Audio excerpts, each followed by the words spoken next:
Welcome to Exponential, a NEXUS podcast where we talk about people, code, and capital. I am Daniel Glenn. Today I talk to Grigore Roșu, who is the founder and CEO at Pi Squared. We talk about the next layer of Web3 and the future of verifiable systems. Yeah, we're really excited about this conversation today. I think the first thing, a good starting point for our conversation is just to maybe you could introduce yourself and tell us how you got to where you are now. I'm Grigore Roșu. I'm originally from Romania, and I came to the United States for PhD, like many others from Eastern Europe. And I finished my PhD in 2000 at the University of California, San Diego. Then I worked as a research scientist at NASA Ames in Silicon Valley for 2 years. And then in 2002, I moved to University of Illinois as a professor of computer science.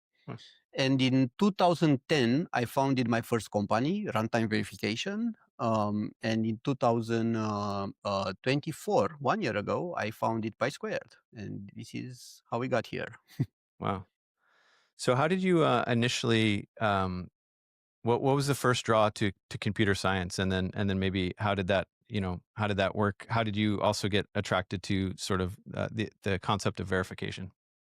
So first of all, computer science was not even a science back in Romania. It was just mathematics and applied mathematics. And computer science was applied mathematics of some sort. But I found it very interesting. I went to some programming competitions. I learned how to program by myself. I loved it.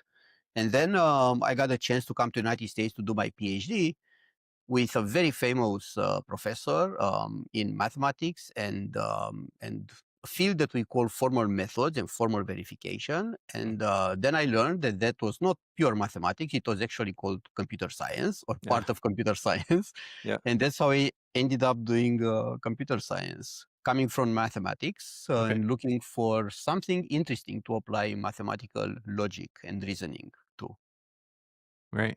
And that led to verification. That's yes, yeah. Formal verification and verification, yes, which is all about proving rigorously that systems are correct, that they do what they are supposed to do, what they promise to do. Okay. Yeah. And so how does that, looking at that problem, how does that lead you to founding Pi Squared? So Pi Squared really is the sum of everything I've done in my career, starting with early on mathematics, then programming languages. Programming languages is my specialty. That's what I teach at the University of Illinois. Also distributed systems and concurrency. I think the idea started from runtime verification. Actually, Pi Squared spun off runtime verification. We got a team of 20 engineers from runtime verification, and we founded Pi Squared 1 year or so ago, 1 year and a half ago. So the idea came from using proofs as the ultimate attestations of correctness when we do verification, right? So if you ask me, why is something correct? I can wave hands forever, or I can give you a mathematical proof, which you can check automatically. And that mathematical proof is the best possible argument that we know as a species to argue for something, to be correct. Right. So that's how we, that's how we got to verification. And so maybe I can ask this kind of in the spirit of, explaining or digging a little deeper into Pi Squared. When you have to kind of zoom out and explain to people or a general audience what problem Pi Square solves, like where do you start that explanation?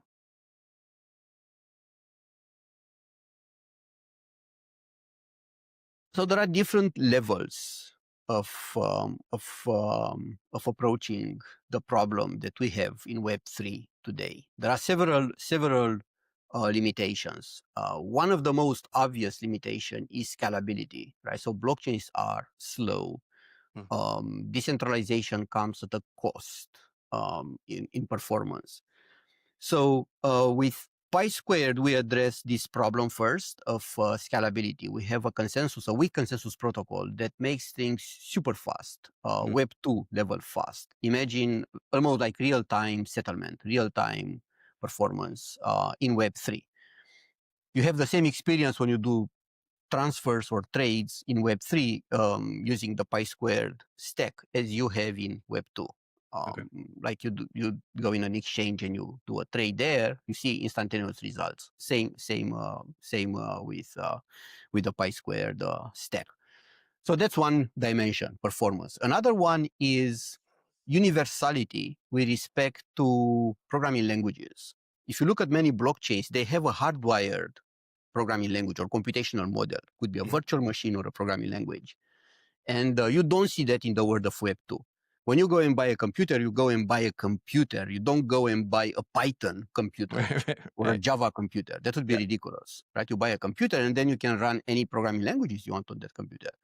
We bring the same. Mm, Actually, that's so pi squared, the name pi squared comes from proof of proof mm, because we reduce any programming language, any computation, any programming language using a field in computer science, a well-established field called formal semantics, which allows us to reduce computation to mathematical proof. mm. And that's the first pi in pi squared. Okay. And then from that mathematical proof, we generate a cryptographic proof that attests for the correctness and for the integrity of the mathematical proof. So that's why it's pi squared. It's cryptographic proof or zero knowledge proof of mathematical proof. So, right, so that is the second dimension. So we bring universality with respect to programming languages. And third, we bring universality also with respect to proofs. So what counts as a proof that something is correct, is verifiable? And here we have this mechanism that inspired the name of the company, where we factor truth through mathematics. Mm, If you claim that something is true, then you should have a mathematical proof of it. yep. And if you have the right framework, you can generate that mathematical proof automatically from the claim itself. If your Huh. claim is a computational claim that foo evaluates to 42, then you should be able to generate a mathematical proof if you have the right computational stack for your computational environment. And then once you have the mathematical proof, now you can generate a cryptographic proof. Hmm. Okay, so scalability, performance, that's one aspect. That is, and all of these are completely orthogonal, right? Second is universality with respect to programming languages. And third is a universal proof mechanism to provide ultimate correctness arguments to anything that claims to be true. That it also sounds like that universal proof is automated. If you're, like you said, if you're using the Yes, right stack or the right tooling, yes, then that becomes sort of de yes. facto Because that proof. would be unmanageable Right. to write proofs by Every, hand, yeah. mathematical proofs by hand. You want to generate them automatically. Yeah. So I was reading something on the Pi Squared website, which I just wanted to ask you about because Mhm. it sounded really interesting to me. So FastSet is one of the products that you are working Yes, on, and it the says FastSet is protocol. not, what's that? It's a Protocol. protocol, the Okay. consensus protocol. Yeah. Yeah. So Mhm. FastSet is the consensus protocol, and it's what's from the site. It says FastSet is not another blockchain. It's infrastructure for thousands of future chains, apps, and agents to settle claims quickly, verifiable, verifiable and in parallel without bottlenecks of traditional consensus-based systems. So when Yes. was reading that, the reason I wanted to kind of bring that up is it sounds like what you're talking about is almost a kind of a post blockchain world, or maybe Yes. borrowing conceptually from what we see with blockchains, um, and the sense of you know that consensus mechanism that we're becoming more and more familiar with. But then what it sounds like here is kind of now the next step is improving on that consensus Yes. so that it's Yes. faster and you can kind of get Mhm. to that